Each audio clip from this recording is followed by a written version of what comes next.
I want to talk about Hannah Arendt and her thoughts on truth, facts, opinions, and lies in politics.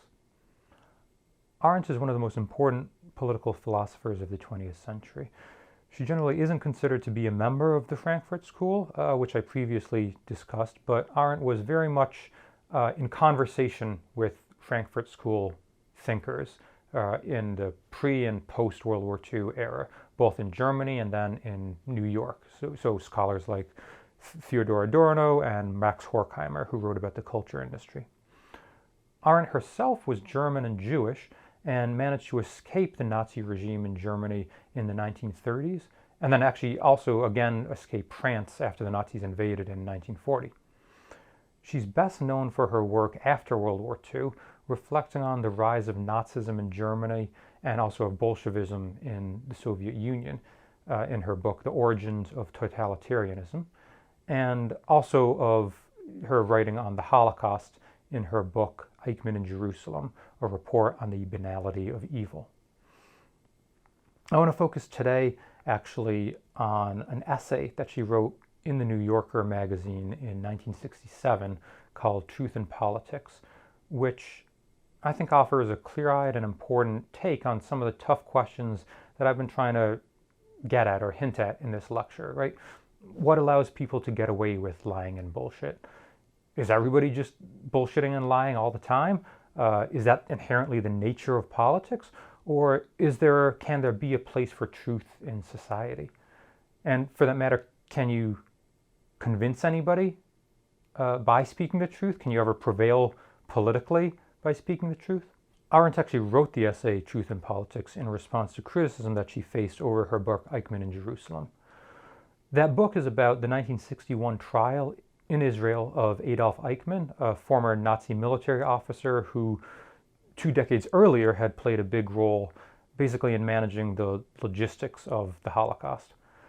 Arendt's book and her concept, the banality of evil, highlighted the normalness of Eichmann. She portrayed him as just kind of an uninspired bureaucrat following orders who had kind of internalized Nazi propaganda. In the book, he doesn't seem particularly bloodthirsty or sadistic on a personal level, which is kind of Arendt's point, right? In Arendt's telling it, it actually makes it all the more scary that such a normal person like this went along with the Holocaust and unthinkingly played his part in the slaughter of millions of Jews. Arendt faced a lot of criticism, though, especially from the American Jewish community. Critics accused her of letting Eichmann kind of off the hook by saying he was just a product of a larger system and a mediocre, instead of portraying him as a monster. And there was actually also a lot of controversy over Arendt's discussion of how European Jewish community leaders during the Holocaust had more or less cooperated with the Nazis in a lot of cases, basically by keeping their own communities in line, even as deportations to death camps continued. Arendt based her claims on testimonies from survivors that she had heard in the trial, but nonetheless she was accused of blaming the victims and basically of publishing facts that could be used as fodder for anti-Semitic conspiracy theories and for Nazi apologism. And so Arendt wrote this essay, Truth in Politics, in part, I think, out of frustration with what she saw as lies and misrepresentations by critics about what she actually wrote. And I think she also meant the essay to be kind of a reflection on inconvenient facts that disrupt political narratives, and even true facts that can be used for malicious purposes. Arendt says that there's a deep opposition between facts and opinions. Opinions are of an inherently social and political nature, right? Democracy is all about arguing over opinions, about trying to change other people's opinions, and political power, even under dictatorships and monarchies, always rests to some extent on public opinion. On the other hand, there's something kind of fundamentally antisocial about facts, because facts about the world are indifferent to opinion, and they're also kind of beyond debating. They just are. This is why Arendt says, and I quote, Seen from the viewpoint of politics, truth has a despotic character. It is therefore rightly hated by tyrants who fear the competition of a coercive force they cannot monopolize, and it enjoys a rather precarious status in the eyes of government that rests on consent and abhor coercion. Facts are beyond agreement and consent, and I'll talk about them. All exchanges of opinion based on correct information will contribute nothing to their establishment. Unwelcome opinion can be argued with, rejected, or compromised upon, but unwelcome facts possess an infuriating stubbornness that nothing can move except plain lies. The trouble is that factual truth precludes debate, and debate constitutes the very essence of political life. So there's something about facts that correspond to the realities of the world, that's inherently stubborn and that resists our narrative, that resists even our attempts to interpret them into conformity with our opinions. A fact is kind of a stick in the mud, right? Preventing progress toward whatever political goal we're pursuing, or even preventing political reconciliation. And at the same time, just as annoyingly, facts might disrupt narratives, but they never actually speak for themselves, right? Because as I've discussed previously, facts need to be contextualized and interpreted and made coherent to become meaningful and to become useful. So there's a kind of a paradox for the truth teller then, who can't just state the facts and expect to be believed or to matter politically. The truth teller has to kind of sell out, in a sense, to become a pundit, a champion of one particular narrative, of a particular opinion, in order to persuade anyone. Quote, "If the teller of factual truth wants to play a political role and therefore to be persuasive, he will, more often than not, go to considerable lengths to explain why his particular truth serves the best interests of some group. And just as the philosopher wins a Pyrrhic victory, meaning like a self-destructive victory, when his truth becomes a dominant opinion among opinion holders, the teller of factual truth, when he enters the political realm and identifies himself with some partial interest and power formation, compromises the only quality that could have made his truth appear plausible, namely his personal truthfulness, guaranteed by impartiality, integrity, and independence." To be a truth teller, you have to be antisocial in a certain sense, right? Not part of any group, independent, not part of any political faction, indifferent to the opinions of those around you. But lying and bullshitting are very much social acts, right? They're oriented toward accomplishing action in society. Arendt writes that the liar, quote, "has the great advantage that he always is already in the midst of it. He is an actor by nature. He says what is not so because he wants things to be different from what they are.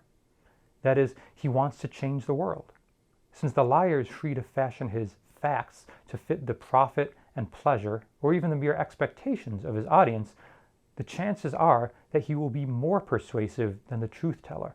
Indeed, he will usually have plausibility on his side. His exposition will sound more logical, as it were, since the element of unexpectedness, one of the outstanding characteristics of all events, has rationally disappeared. Reality quite frequently offends the soundness of common sense reasoning, no less than it offends profit and pleasure.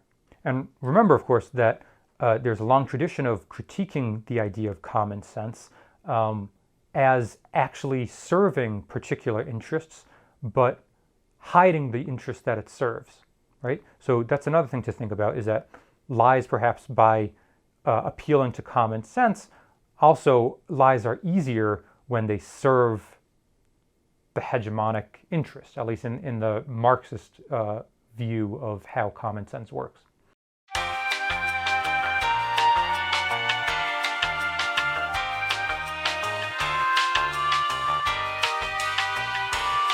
But so what Arendt is saying here is that lies can be tailored to be more coherent to us than truths.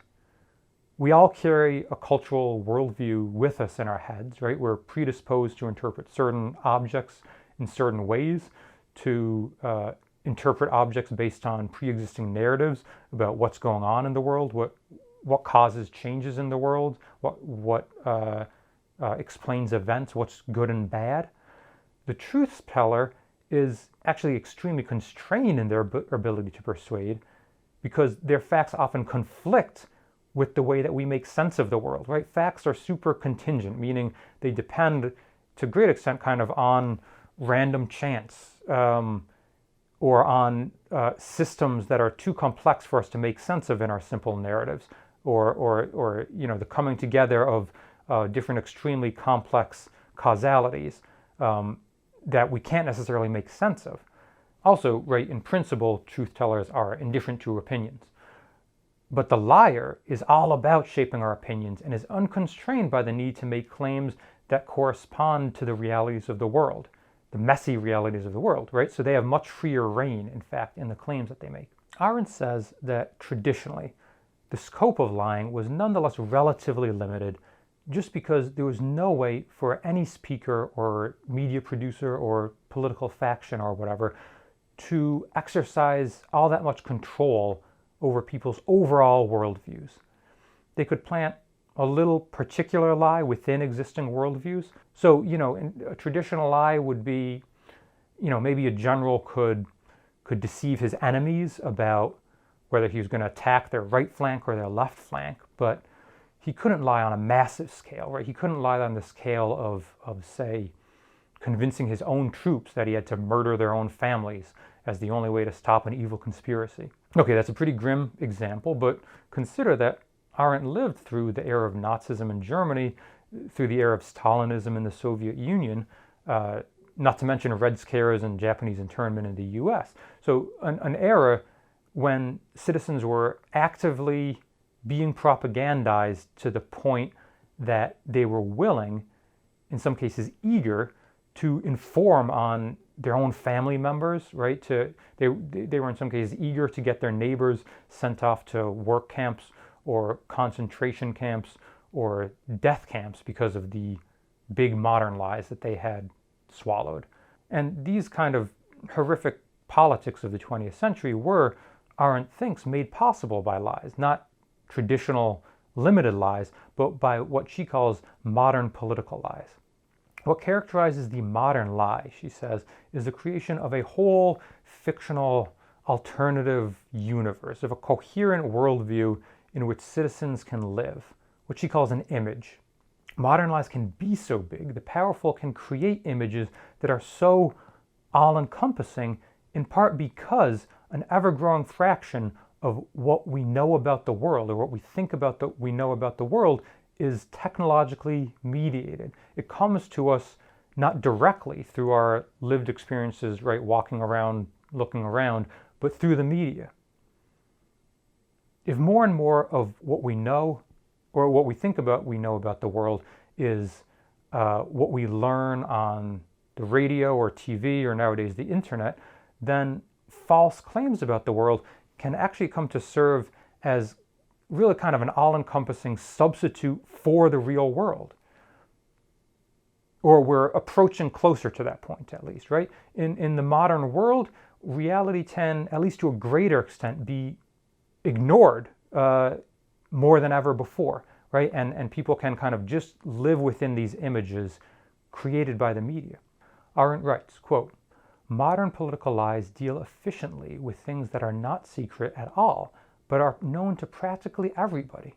In image making of all sorts, every known and established fact can be denied or neglected if it is likely to hurt the images. For an image, unlike an old-fashioned portrait, is supposed not to flatter reality, but to offer a full-fledged substitute for it. And this substitute, because of modern techniques and the mass media, is, of course, much more in the public eye than the original ever was. The traditional lie concerned only particulars and was never meant to deceive literally everybody. It was directed at the enemy and was meant to deceive only him. Since facts always occur in a context, a particular lie, that is, a falsehood that makes no attempt to change the whole context, tears, as it were, a hole in the fabric of reality. One can spot a lie by noticing incongruities, holes, or the junctures of patched-up places. Modern political lies are so big that they require a complete rearrangement of the whole factual texture, the making of another reality, as it were, into which they fit without seam, crack, or fissure. exactly as the facts fitted into their original context. Such completeness and potential finality, which were unknown to former times, are the dangers that arise out of the modern manipulation of facts.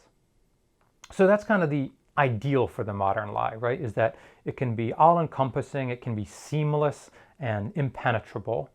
But Arendt doesn't think that in the real world any actual government or media organization or whatever has achieved anything close to that ideal of really creating alternative reality. We're not living in the matrix in which every detail is artificially designed, at least not yet. Facts can't be counted out. They are still, in all real-world cases, serving that kind of stubborn, stick in the mud, wrench in the gears function of disrupting even the most enveloping modern lies. The truth hasn't yet been defeated by these modern lies. Quote, "Under our present system of worldwide communication, covering a large number of independent nations, no existing power is anywhere near great enough to make its image foolproof. Therefore, images have a relatively short life expectancy. Fragments of facts constantly disturb and throw out of gear the propaganda war between conflicting images. However, this is not the only way, or even the most significant way, in which reality takes its revenge on those who dare deny it. Totalitarian governments and one-party dictatorships, which are, of course, by far the most effective agencies in shielding ideologies and images from the impact of reality and truth, must constantly change the falsehoods they offer as a substitute for the real story. And although this continuing instability gives no indication of what the truth might be, it is in itself an indication, and an all-important one, of the lying character of all public utterances concerning the factual world." So there's this constant work that needs to be done of updating lies, of kind of sealing off the cracks and fissures in the image that's been created, that goes on, particularly in totalitarian states. So if you read, for example, George Orwell's 1984, the main character, if you remember, his job is to be constantly updating the history books, right? So if there's some party member who gets purged, he has to be taken out of all of the books and made so that it looks like he's been an enemy all along. Or if the statistics for the production of iron aren't as high as there were last week, then he has to go back and change all of the statistics about iron production from the previous week in the newspaper archives and in the history books and the official records, so that it looks like there's been a big increase in production. This is one of the things that goes on in governments that, or in systems that rely on these kind of totalizing, these all-enveloping lies. But Arendt isn't too optimistic about kind of the truth prevailing, even if it becomes obvious that lies are so prevalent. She writes, quote, "The result of a consistent and total substitution of lies for factual truth is not that the lies will now be accepted as truth and that the truth will be defamed as lies, but that the sense by which we take our bearing in the world, and the category of truth versus falsehood is among the mental means to this end, is being destroyed." So even if the power of the most totalitarian states to actually pull off convincing image making and escape from the truth is limited, it's not necessarily the case that the truth is going to prevail. In fact, there's this terrifying prospect that Arendt introduced, that the end result of all this lying, the end result of fissures in the modern lies becoming revealed, and the end result of the struggle between facts and modern lies can simply be a kind of indifference to the truth, a kind of almost surrealist, blasé attitude in which, to quote the title of Soviet-born journalist Peter Pomerantsev's book, "Nothing is true and everything is possible." There's a documentary, by the way, that I want to recommend called Hypernormalization that's actually all about the development of this kind of an attitude, the kind of internalization of the bullshitter mentality in which the correspondence of claims to reality doesn't matter one way or another. So I'll put a link to hypernormalization down in the video notes. But to wrap up the discussion of Arendt's essay, I think that in her warning about the dangers of modern lies and their potential to shape our worldviews, she's arguing that we have to keep reminding ourselves to look for facts that can serve as evidence against whatever image of the world we've been handed by our culture, by our education, by the media, by the government, by the people whom we agree with. We should always be receptive to facts, even if they can't give us all the answers. And we should never take the narratives, the images that we have learned to accept. We shouldn't let those images completely take over. And so we should adopt kind of a certain humility as to the limits of our own understanding. And we should also try to kind of welcome and make room in our personal lives, but also in our social and political systems for these independent, antisocial truth tellers whose role is precisely to stubbornly disrupt our image making and to force us to accept the world as it is and not as we want it to be.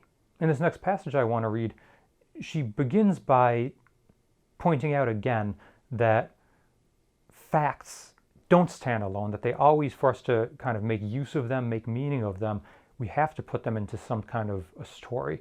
But nonetheless, the truthful storyteller who's kind of mediating between us and the truths of the world is playing an important function in trying to force us to sensitize ourselves to realities, to not get too caught up in our images. She writes, quote, "Reality is different from and more than the totality of facts and events, which, anyhow, is unascertainable. Who says what is always tells a story, and in this story the particular facts lose their contingency and acquire some humanly comprehensible meaning. To the extent that the teller of factual truth is also a storyteller, he brings about reconciliation with reality. The political function of this storyteller, historian or novelist, is to teach acceptance of things as they are." This whole sphere, by which she means the sphere of politics and also the sphere of image making, this whole sphere, its greatness notwithstanding, is limited. It does not encompass the whole of man's and the world's existence. It is limited by those things which men cannot change at will, and it is only by respecting its borders that this realm, where we are free to act and to change, can remain intact, preserving its integrity and keeping its promises. Conceptually, we may call truth what we cannot change. Metaphorically, it is the ground on which we stand and the sky that stretches above us. Thanks for watching.